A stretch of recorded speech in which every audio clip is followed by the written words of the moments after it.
Buenas tardes, hermanos y hermanas. Les saluda el pastor Salvador Sánchez. Es un gusto poder estar delante del Señor y delante de ustedes a través de esta plataforma para que podamos empezar con la enseñanza que corresponde a este día.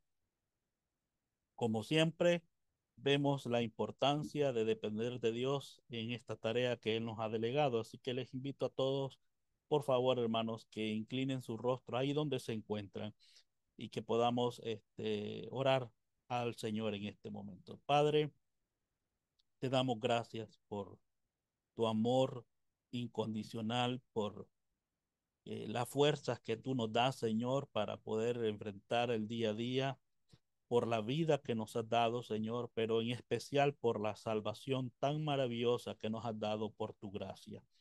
Señor, queremos en esta hora expresarle a usted nuestra gratitud, nuestra devoción, pero también, Señor, nuestra petición es de que usted pueda dirigir tanto mi persona, que será el comunicador de su palabra en este momento, como también, Padre, dirigir a cada uno de los hermanos y hermanas o personas que van a estar estudiando con nosotros esta lección y también aquellos que van a estar viendo esta exposición de la palabra a través de esta plataforma online.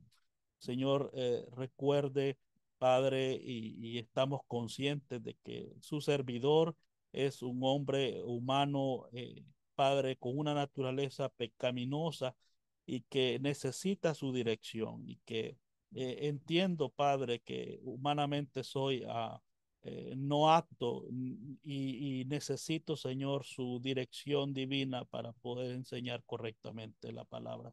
Así que le ruego, Señor, su ayuda y también a mis hermanos para poder entender la palabra, la escritura. En el nombre de Jesús, amén y amén.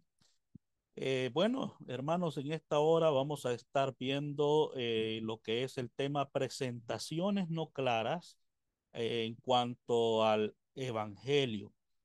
Eh, en nuestras enseñanzas anteriores estuvimos viendo lo que es el Evangelio, la definición de lo que es el Evangelio, y estuvimos hablando sobre los elementos del Evangelio y cómo la fe es la mano, cómo nosotros podemos, hermanos, alcanzar la justicia de Dios. O sea, cuando ponemos nuestra fe solamente en Cristo, podemos, hermanos, tener atribuida la justicia de Cristo a través de su gracia. Y casi siempre, hermanos, que hablamos del Evangelio, las personas eh, exponen acerca de lo que es el Evangelio, pero muy pocas veces, óigame bien, y esto sucede en muchos lugares donde se estudia la palabra, muy pocas veces enseñamos cuáles son aquellas presentaciones no claras del Evangelio. ¿Y a qué nos referimos cuando decimos presentaciones no claras? Bueno, llamamos presentaciones no claras a todas aquellas cosas que escuchamos hoy en día acerca de lo que las personas deben hacer para ser salvas, ¿verdad? Y que son respuestas equivocadas a la pregunta, ¿qué debo hacer para ser salvo? Entonces, cuando oímos esa palabra, esa pregunta, ¿qué debo hacer para ser salvo? La gente siempre está dando diferentes respuestas. ¿Y cómo podemos saber entonces, hermanos, cuáles son esas presentaciones no claras? Eh, Vamos a dedicar unos minutos para poder estudiarlas. Así que vamos a ver a la luz de la Biblia la primera presentación no clara y cuál es salvación por buenas obras, como muchos dicen.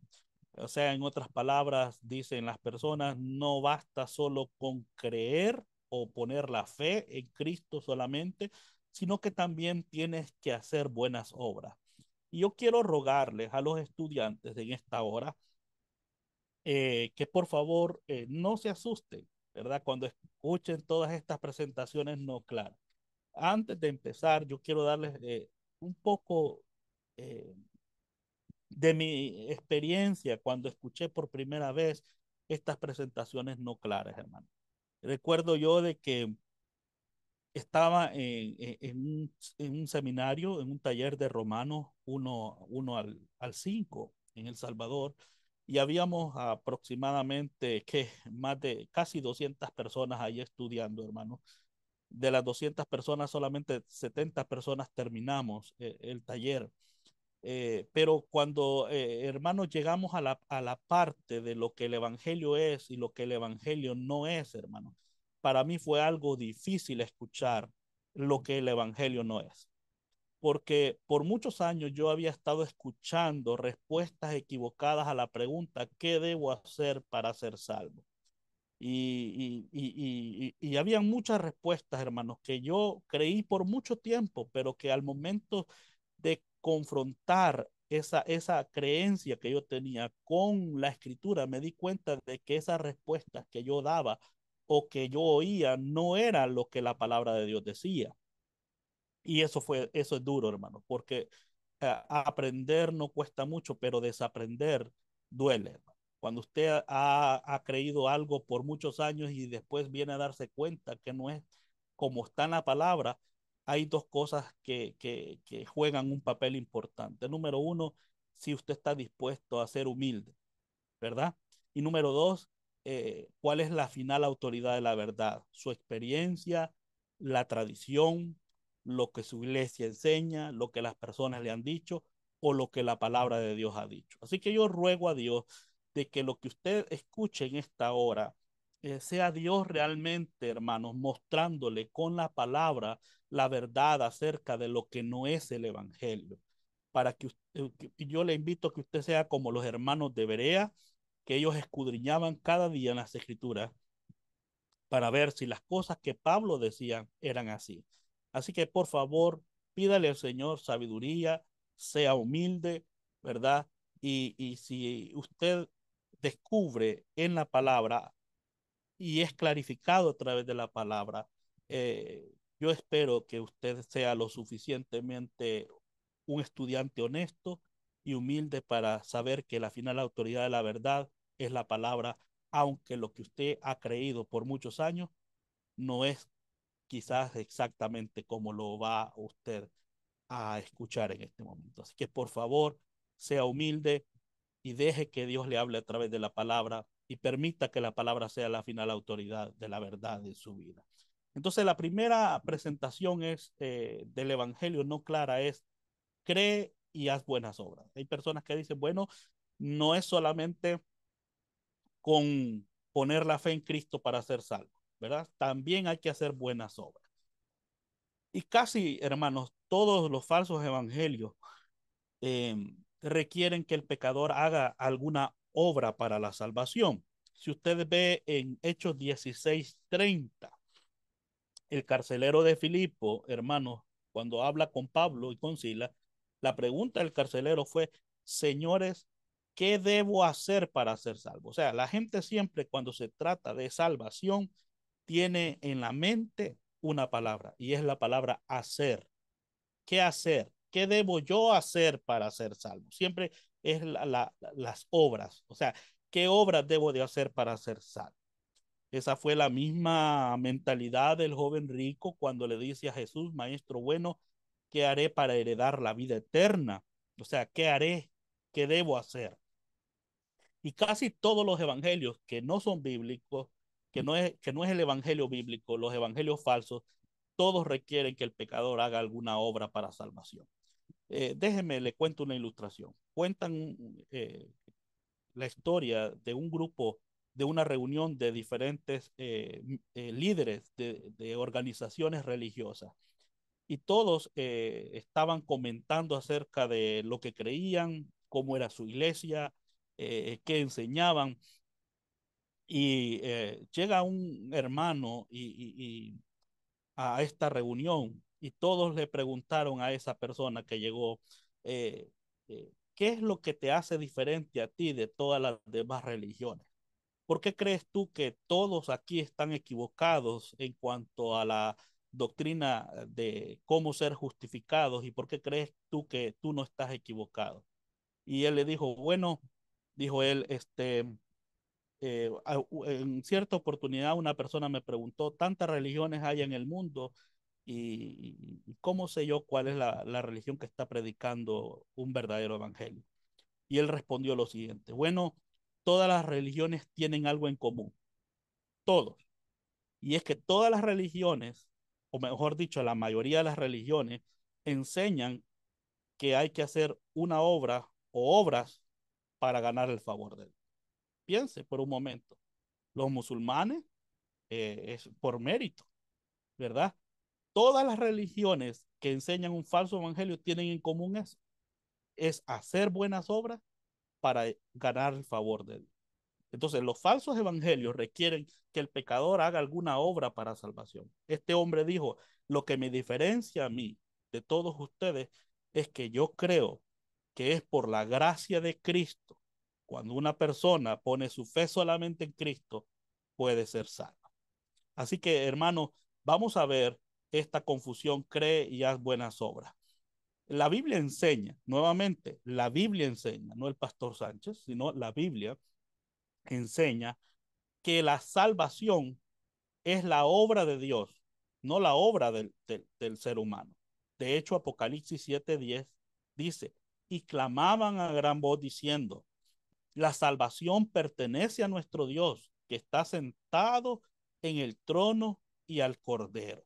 La primera cosa que usted debe de saber, hermano, cuando alguien esté predicando, hermano, si una persona está predicando un evangelio correcto, ¿cómo usted puede saber que esa persona predica un evangelio correcto? Es la dirección del mensaje.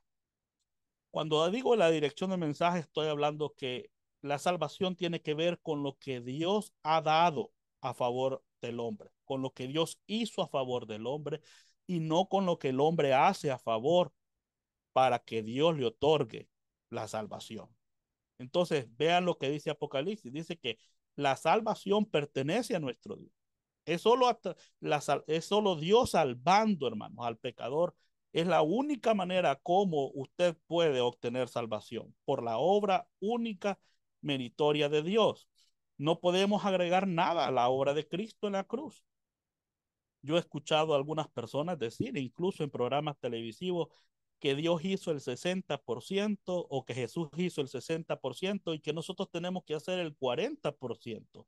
Yo no sé si usted se ha dado cuenta, hermano, pero ese tipo de pensamiento, lejos de ser una mentira y una falsa enseñanza, también es un insulto. Porque decir que nosotros hacemos el 40%, estamos diciendo entonces que la obra de Cristo no es suficiente. Y si la obra de Cristo no es suficiente, entonces no es completa. Y si la obra de Cristo no es completa, entonces es deficiente y por lo tanto Jesucristo no es perfecto en lo que hace. Entonces debemos de saber que Cristo logró la completa y total salvación para toda la humanidad, sin la ayuda de nadie. Por fe confiamos en lo que Él ya logró. Vamos a ver lo que dice el escritor a los hebreos, hermanos, en el capítulo 1, versículo 3.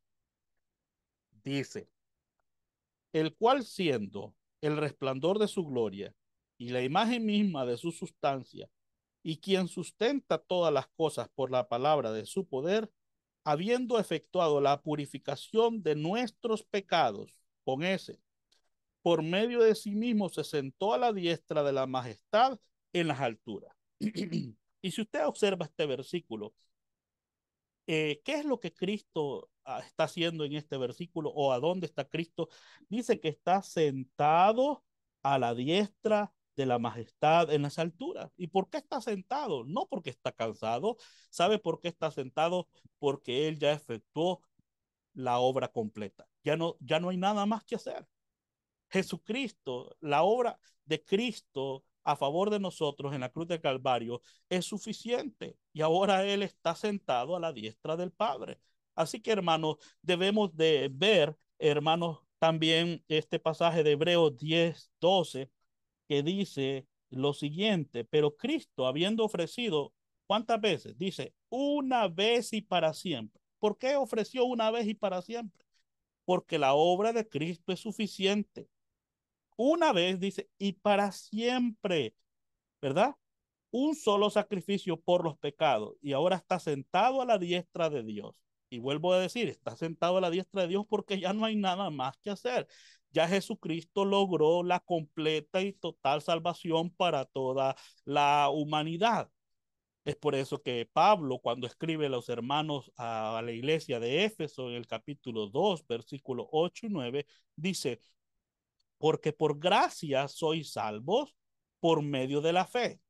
Y esto, o sea, hablando de la salvación, no es de vosotros. O sea, la salvación no es algo que nosotros logramos por nuestro esfuerzo o por nuestras buenas obras, sino que la salvación dice que es por gracia, es por el don de Dios, pues es don de Dios. Griego caris, que significa favor inmerecido, y dice, no por obras, para que nadie se gloríe. ¿Qué entiende usted cuando dice no por obra? Exactamente lo que escucha, hermano. No es por obra. La salvación no es por obras humanas, no es por esfuerzo humano.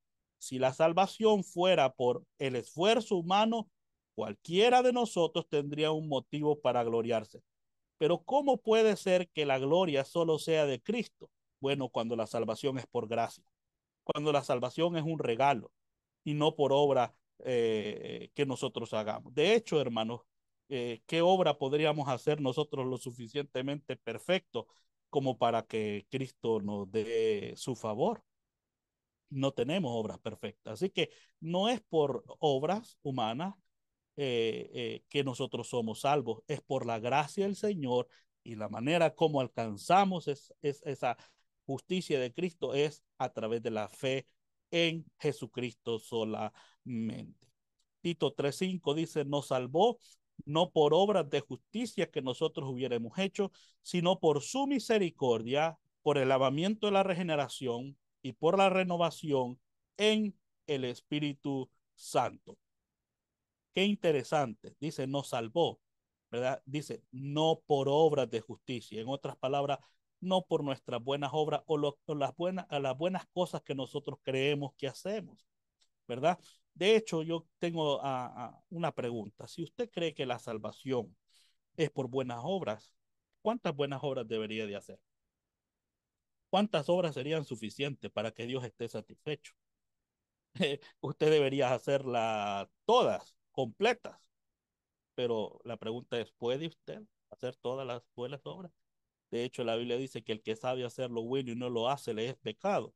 Y hay muchas cosas que nosotros sabemos que son buenas, que Dios quiere que las hagamos y no las hacemos. Entonces, hermanos, si las salva, ¿por qué el Señor nos trata en su gracia? ¿Por qué el Señor nos salva sobre la base de la gracia y por medio de la fe sola en Cristo? La razón es esta, hermano, es porque nosotros no podemos alcanzar la perfección por nuestro esfuerzo humano. Tiene que ser por la obra completa y perfecta de Jesucristo, no por nuestras obras buenas o nuestras buenas obras de justicia. Es por la misericordia del Señor, es por la gracia. ¿Y cuál es la diferencia entre gracia y misericordia? Bueno, gracia es el favor inmerecido, pero misericordia es que Dios no nos dio lo que merecemos. Lo que nosotros merecemos es el castigo, pero no nos dio lo que nosotros merecemos. Eso es misericordia, pero nos ha dado lo que no merecemos y eso es gracia. Y la otra confusión es algo que vimos en una lección anterior a esta, acerca de la escuela de la ley. Pero dice, la confusión es guardar la ley para ser salvo. Muchas personas dicen, no, no solo no, la salvación no es solo por la fe en Cristo, también hay que guardar los mandamientos. Bueno, cree y guardar los mandamientos es la segunda confusión que estamos viendo en este momento. La confusión acerca de guardar los mandamientos para ganar la aceptación de Dios es una confusión que hasta el día de ahora prevalece en nuestro mundo. La Biblia habla claramente contra este evangelio equivocado. ¿Y por qué, hermanos, decimos que es una enseñanza errónea que prevalece hoy en día? Y es porque, hermanos, cuando la gente mira la ley del Señor, hermanos, lo que es los mandamientos, las personas no entienden el propósito de la ley. Una persona me dijo, bueno, si la salvación no es por guardar los mandamientos, ¿para qué Dios dio los mandamientos? ¿verdad? ¿Para qué los dio Dios? Si Dios no, no, si Dios no exigiera que guardáramos los mandamientos, entonces, ¿para qué entonces nos dio los mandamientos? Bueno, yo le dije, vamos a ver lo que la Biblia dice. Y le dije, yo, vamos al capítulo eh, 3 de Romanos, le dije. Y vamos al versículo 19. Mire lo que dice el versículo 19 y 20 de Romanos 3. Dice, pero sabemos que todo lo que la ley dice, lo dice a los que están bajo la ley, para que toda boca se cierre y todo el mundo quede bajo el juicio de Dios, ya que por las obras de la ley ningún ser humano será justificado delante de él, porque por medio de la ley es el conocimiento del pecado. Dios dio la ley no como un medio para salvar, sino como el medio, como usted puede conocer dos cosas. Uno, cuán perfecto es Dios. Pero número dos, cuán pecador es usted. Ustedes han escuchado el himno Amazing Grace o Sublime Gracia. Este himno, el escritor de este himno fue un comerciante de esclavos, un hombre que compraba y vendía esclavos, pero que conoció la gracia del Señor y fue salvo por la gracia del Señor. Y este hombre en su testimonio dijo las siguientes palabras. Dijo, yo solo sé dos cosas, dijo este hombre. Yo solo sé que Dios es un gran salvador, dijo, que Jesús es un gran salvador y que yo soy un gran pecador. Mis amados hermanos, cuando nosotros nos vemos en el espejo de la ley, podemos ver cuán pecadores somos, hermanos. Y por eso la confusión acerca de guardar los mandamientos para ganar la aceptación de Dios es una confusión que prevalece en nuestro mundo hasta el día de ahora. Pero vamos a ver que esta doctrina errónea es un evangelio equivocado en la actualidad. En Gálatas 2:16 dice, sabiendo que el hombre no es justificado por las obras de la ley. O sea, hermano, no es justificado. Ninguna persona puede ser declarada justa por obrar los mandamientos. ¿Cómo entonces puede ser declarada justa una persona? Bueno, dice, sino por la fe de Jesucristo. O sea, cuando una persona pone su fe en Cristo. ¿Y qué es fe en Cristo? Es depender solamente de Cristo y de su obra. Así que Pablo dice a los hermanos de Galacia, porque los hermanos de Galacia estaban ahora diciendo que no es solo la fe, sino también circuncisión, un mandamiento. Y Pablo les dice, nosotros también hemos creído en Jesucristo para ser justificados por la fe de Cristo y no por las obras de la ley. Y esto es impactante y es claro y concreto. Y dice, por cuanto por las obras de la ley nadie. Nuevamente, ¿cuántas personas pueden ser justificadas por obrar la ley? Nadie será justificado. Esta es la razón por la cual Israel no alcanzó la justicia. ¿Por qué? Porque iban tras ellas por obras de la ley y no por fe en Cristo. Hermanos, nadie puede ser justificado.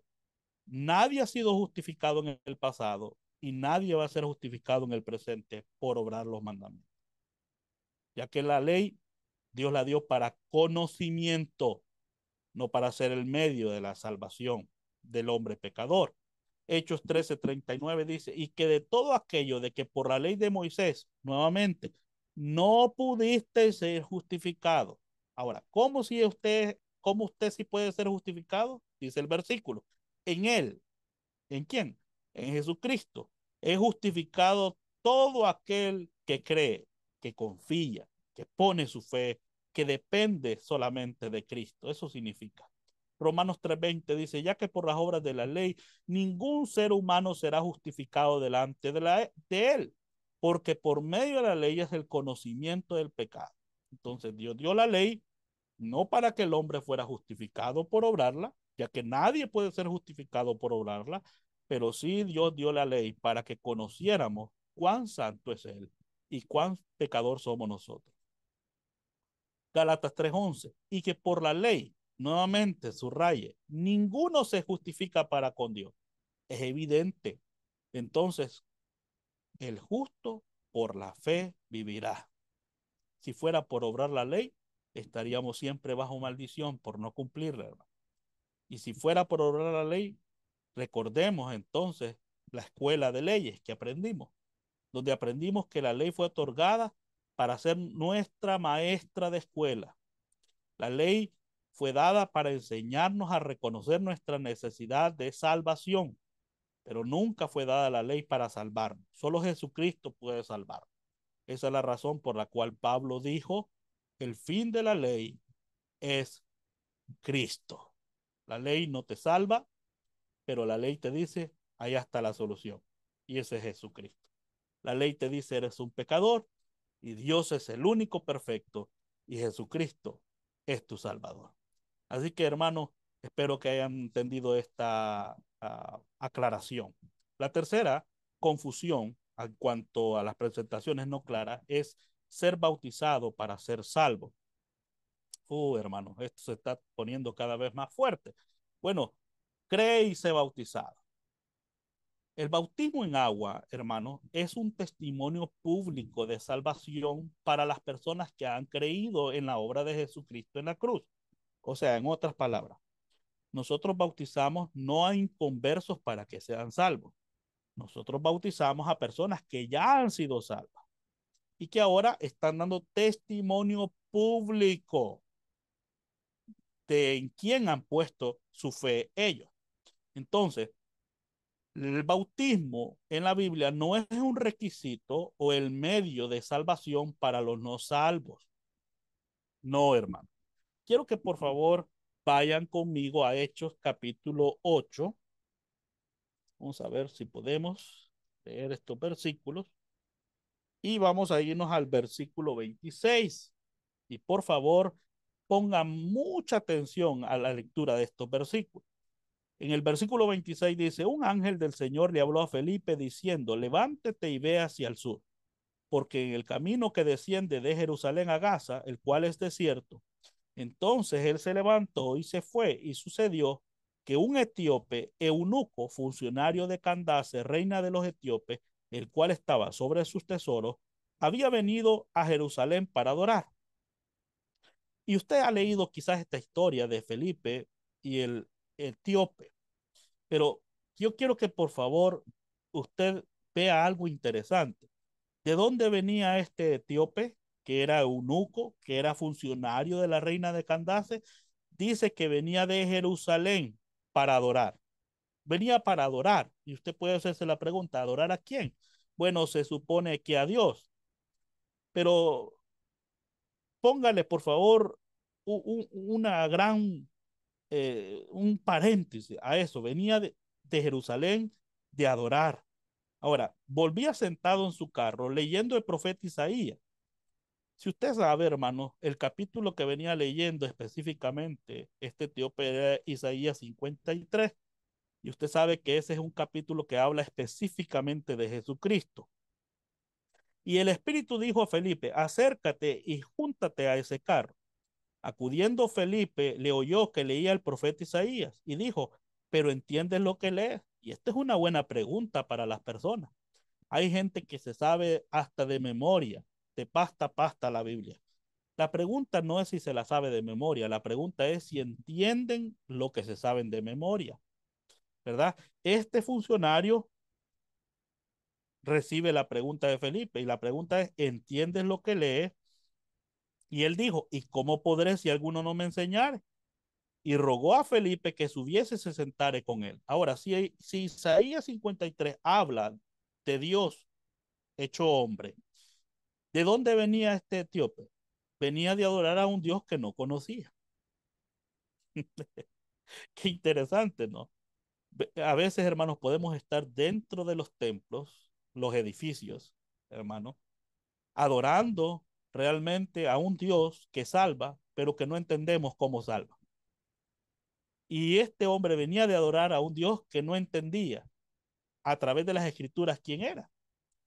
Y por eso Felipe ahora va a hablarle de ese hombre que habla Isaías 53, que es Dios, que es el Cordero perfecto para nuestra justificación.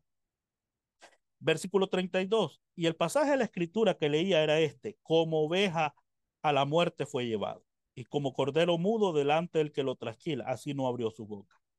Y en su humillación no se hizo justicia, mas su generación, ¿quién la contará? Porque fue quitada de la tierra su vida. Ahora, ponga atención, dice el versículo 35. Entonces Felipe, abriendo su boca y comenzando desde la escritura, le anunció el evangelio de Jesucristo. Isaías 53 habla de Jesucristo, del Cordero. Felipe le habla el evangelio. Y después de que le habla el evangelio, en el versículo 36, yendo por el camino, llegaron a cierta agua y dijo el eunuco: aquí hay agua, ¿qué impide que yo sea bautizado? Y Felipe dijo: bueno, si crees de todo corazón, bien puedes. Y respondiendo el eunuco dijo: creo que Jesucristo es el Hijo de Dios. Pregunta: ¿qué vino primero? ¿El bautismo o la fe de este hombre? Él puso primero su fe. El bautismo vino después, hermano, como un acto público que este hombre estaba haciendo, donde estaba dando testimonio de que él había puesto su fe en Jesucristo. Era la manera como se identificaban públicamente, hermanos, cuando una persona ponía su fe en Jesucristo. Así que el bautismo no es un requisito para la salvación para los no salvos, es un acto público, es un testimonio público para los que ya han puesto su fe en Jesucristo. Si el bautismo en agua fuese requerido para la salvación, entonces Pablo, hermano, cometió un grave error cuando les escribe en 1 Corintios 1:17: pues no me envió Cristo a bautizar, sino a predicar el evangelio, no con sabiduría de palabras, para que no se haga vana la cruz de Cristo. Entonces, si el bautismo es el medio para la salvación, ¿por qué entonces Cristo no envió a Pablo a bautizar personas?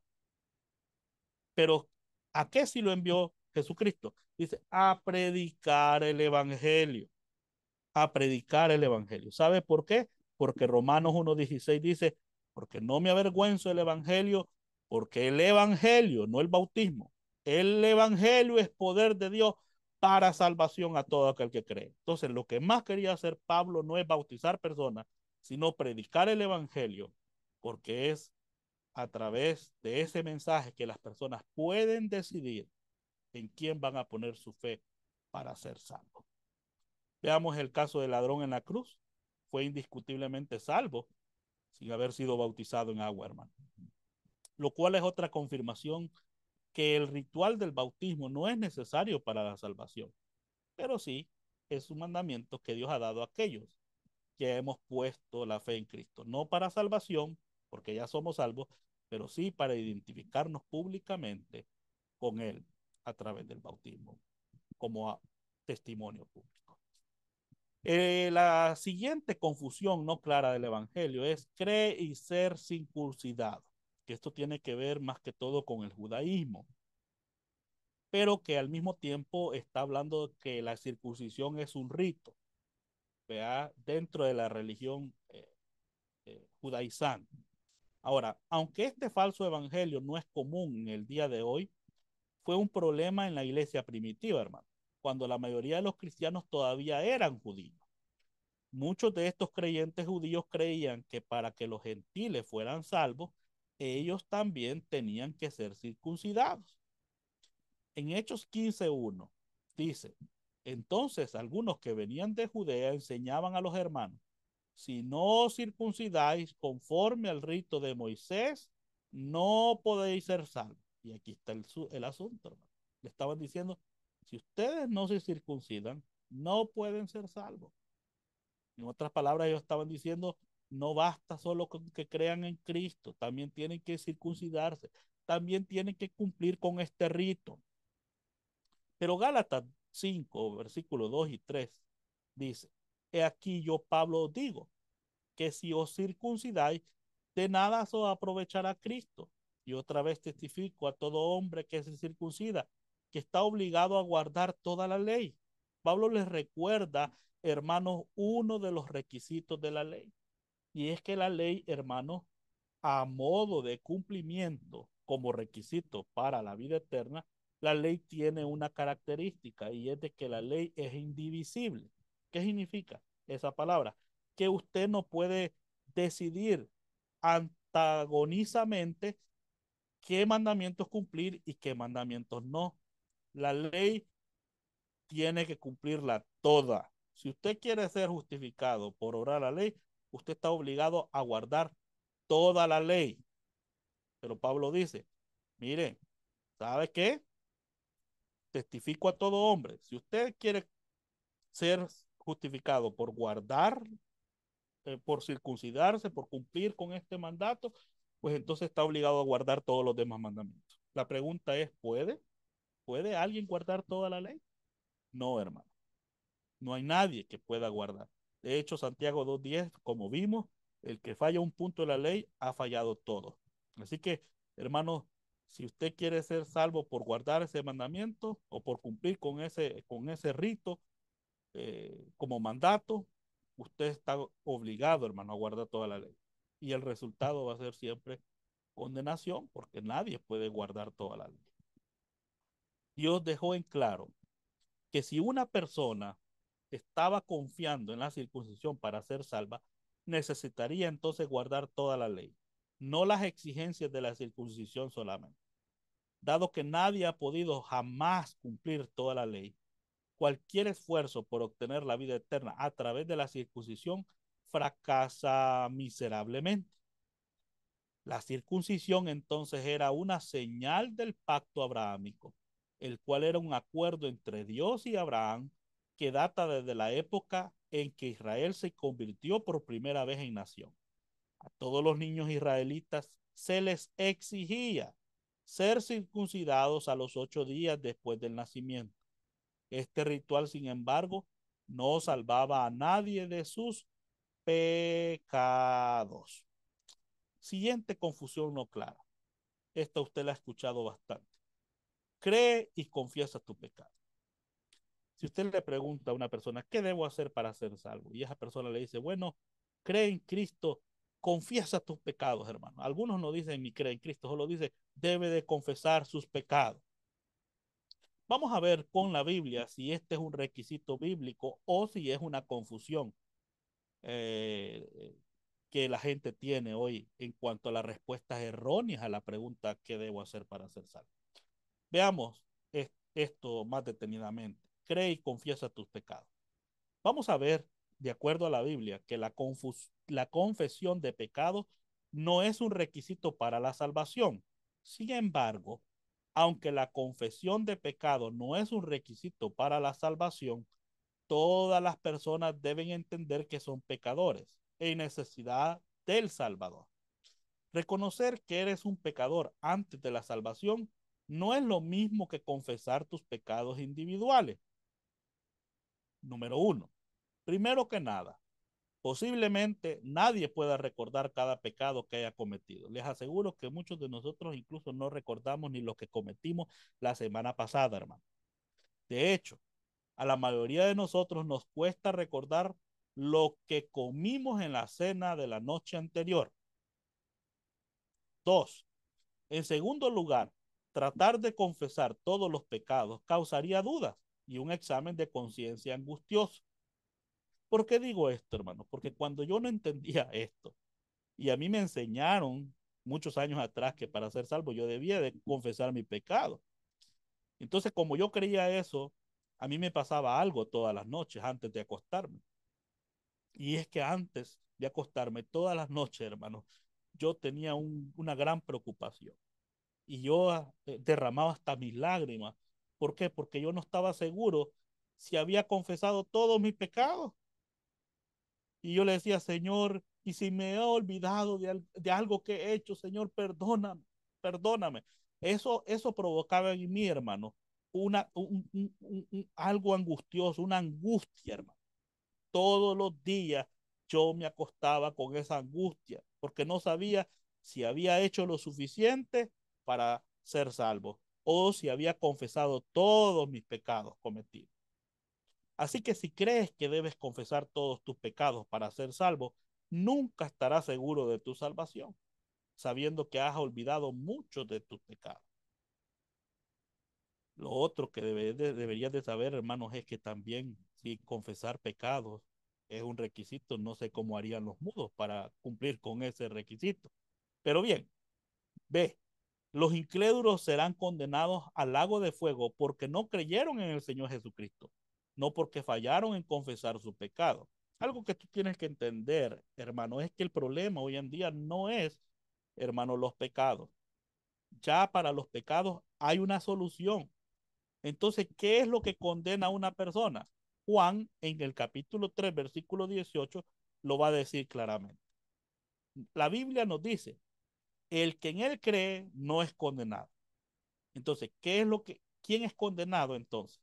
Dice Juan, pero el que no cree ya ha sido condenado. ¿Por qué? Porque no ha creído en el nombre del unigénito Hijo de Dios. Entonces, el problema no es el que comete un pecado es condenado, no, el problema es que si una persona no ha creído en aquel que ha muerto por tus pecados, bueno, ya ha sido condenado, dice Juan. Una persona me dijo, bueno, yo no, nadie sabe si va a ser condenado o va a ser salvo. Eso lo vamos a saber hasta que estemos muertos y nos presentemos delante de él. No, Juan dice todo lo contrario. Juan dice que usted puede saber antes de morirse si es condenado o no. ¿Y cómo puede saber si usted es condenado? Bueno, si no cree en Cristo, ya ha sido condenado. ¿Por qué? Porque no ha creído. No tiene que esperar a morirse para saberlo. Ya lo puede saber. Si usted no pone su fe en Cristo solamente, usted ya ha sido condenado.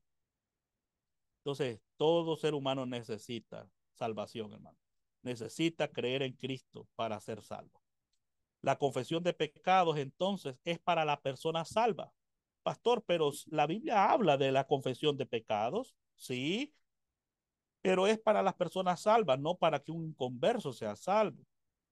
Es la confesión de pecado es para la persona salva. ¿Qué quiero decir con esto? Bueno, una vez que ya es hijo de Dios, si un hijo de Dios comete un pecado deliberadamente, causa que el hijo de Dios pierda comunión con Dios.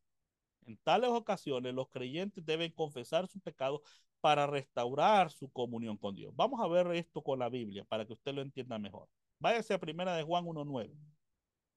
Bueno, dice Primera de Juan 1:9. Sí, una condicional. Si los creyentes confesamos nuestros pecados, Él es fiel y justo para perdonar nuestros pecados y limpiarnos de toda maldad. ¿Ve este versículo? No dice si los incrédulos. Primero, ¿a quién escribe Juan? ¿A creyentes o a inconversos? Bueno, sabemos por la palabra, hermanos, en el capítulo 2, que a hijitos, dice, a creyentes, ¿verdad? ¿Quiénes tienen abogado para con el Padre? Bueno, los creyentes. Dice, confesamos y confesamos nuestros pecados. Él es fiel y justo para perdonar nuestros pecados. Bien, pero aquí está la palabra confesar. Entonces, ¿qué significa la palabra confesar?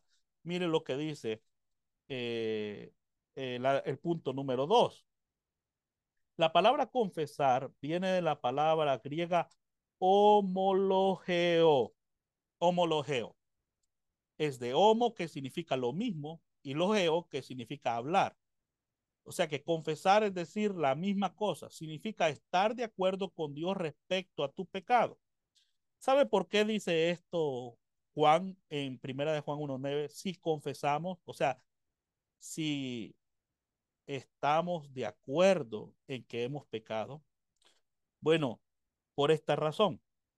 Porque cuando usted mira el contexto de Primera de Juan 1:9, ve el versículo 8 y dice, si decimos que no tenemos pecado, nos engañamos a nosotros mismos y la verdad no está en nosotros. ¿Cuál es la tendencia de las personas cuando pecan? La tendencia es reconocer el pecado o negarlo.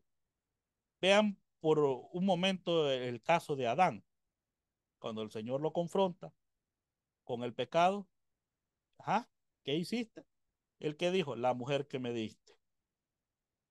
Entonces le está diciendo a Dios, mira, tú me diste la mujer, tú tienes la culpa, tú me la diste, yo no te la pedí. Después le pregunta a la mujer y le dice, la serpiente me engañó. Pero tanto a Adán como a la mujer, ninguno de los dos vemos diciéndole, sí, Señor, estamos de acuerdo, hemos fallado, hemos pecado. Ninguno de los dos, ninguno de los dos. Así hay muchos creyentes también, muchos creyentes, hermanos, cuando se les pregunta, ¿está bien, hermano? Y dicen, no, sí, sí, todo bien. ¿No? Ah, nada. Bien, bien, bien, bien, bien, pastor. Pero ¿sabes qué? A veces nos cuesta reconocer que hemos pecado. Ahora, ¿qué perdemos cuando pecamos? Vea los versículos 5 del capítulo 1 de Primera Juan. Versículo 6 dice, si decimos que tenemos comunión con Él, por favor, vaya con un lápiz en su Biblia, con un lapicero y subraye la palabra comunión. ¿Dice ahí salvación o dice comunión? No, dice comunión. Dice, si decimos que tenemos comunión con Él y andamos en tinieblas, mentimos y no practicamos la verdad. Versículo 7. Si andamos en luz como Él está en luz, tenemos comunión. No dice salvación, sino comunión. Y la sangre de Jesucristo, su Hijo, nos limpia de todo pecado. Versículo 8. Si decimos que no tenemos pecado, nos engañamos a nosotros mismos. Entonces, ¿cuántas veces ve usted la palabra comunión aquí? Bueno, usted está viendo aquí la palabra comunión aproximadamente 3 veces en estos versículos. No dice salvación. ¿Cuál es el punto entonces aquí? Aquí está hablando de perder la comunión con el Padre. ¿Qué tenemos que hacer para restaurar esa comunión? Bueno, estar de acuerdo en que hemos pecado, confesar nuestro pecado. ¿Ve el punto? Entonces, ¿por qué es necesario ver el contexto? Porque si no vamos a sacar eh, eh, conclusiones erradas. El ejemplo es bien sencillo. Si usted es un papá y tiene hijos, ¿verdad que no todos sus hijos se portan bien? Pero cuando sus hijos pecan o fallan, ¿dejan de ser sus hijos? No. Pero si no dejan de ser sus hijos, ¿qué es lo que pierden con usted? Pierden la comunión que tiene el papá con el hijo o el hijo con el papá. Pero no dejan de ser hijos, pero pierden la comunión que hay entre padre y hijo. ¿Qué debe de hacer ese hijo? Si, reconocer que ha fallado. Si quiere tener comunión con su padre. Decir, papi, yo reconozco que yo fallé. Es cierto, yo hice mal. ¿Verdad?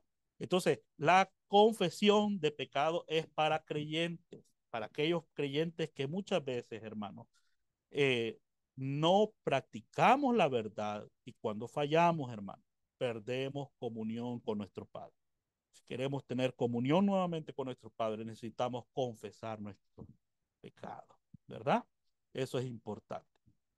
La última confusión que voy a tocar yo, porque después viene nuestro hermano Carlos, es cree y pide perdón para ser salvo. ¿Qué debo hacer para ser salvo? Hermano, crea y pídale perdón al Señor. Vamos a ver esta confusión. Dios no exige que una persona pida perdón para ser salva. Esto es similar a la confusión previa de exigir la confesión de pecados para la salvación.